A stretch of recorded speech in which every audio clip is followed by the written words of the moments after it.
Faly miarabantsika rehetra. Androany zao dia ifampizara amintsika ireo anarana fanafody vitsivitsy izay anisan'ny facteur de risque mahatonga ny aretim-bavony. Be dia be tsika ny taraina aretim-bavony ka aleo asiako resaka kely mahakasika izany. Fa mialoha hidirantsika amin'izay sujet izay dia ifampizara aminao zaho tomboko fadio re ny manao dokotera tena.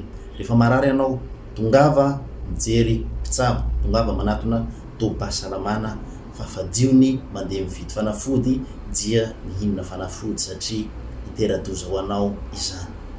Itera-doza satria mety ny ainao mihitsy no rava vokatra izay fihinananao fanafody tsy nahazoana lalana avy amin'ny mpitsabo izay.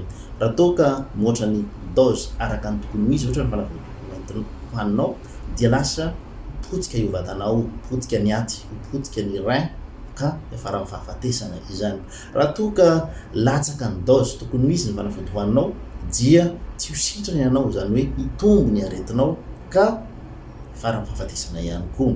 Ary zao tadidio fa amin'ny médecine dia tsy mitovy amin'ny mathématique hoe 1 + 1 = 2 fa mety 1 + 1 = 3, izany hoe tsy misy formule any amin'ny médecine. Na marary andoha zany olona anankiroa tsy voatery mitovy ny antony, tsy voatery fanafody mitovy no anasitrana anazy ka mila tongava retsika mijery dokotera rehefa marary.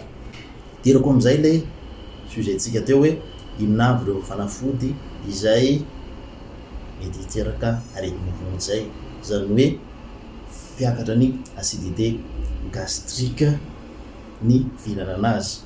Ireto avy izy ireo: ny ibuprofène, ny ketoprofène, ny diclofenac, ny aspirine dia mety hiteraka an'izay aretim-bavony izay ka mila hanina mandritra ny sakafo, izany hoe tsy azonao ny mihinana azy raha toa tsisy sakafo eo.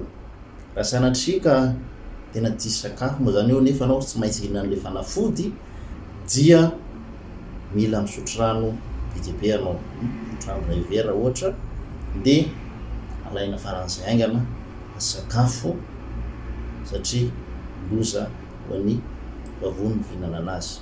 Izay mpitsabo moa rehefa manao prescription an'ireo fanafody ny tany saiko ireo, ny diclofenac ohatra na ny ibuprofène, ketoprofène, izany hoe ireny anti-inflammatoire non stéroïdien ireny dia ampiarahana foana amin'ny protection gastrique amin'ny ankapobeny mba hiaro antsika amin'izay aretim-bavony izay.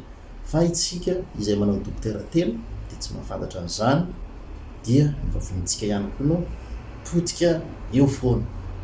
Ary ianao rehefa mandeha mpitsabo dia milaza ny mpitsabo hoe ity hanina aorian'ny sakafo na hoe ity hanina mialohan'ny sakafo, ka mila mandeha manatona mpitsabontsika rehefa marary. Miratso dia samy din'Andriamanitra.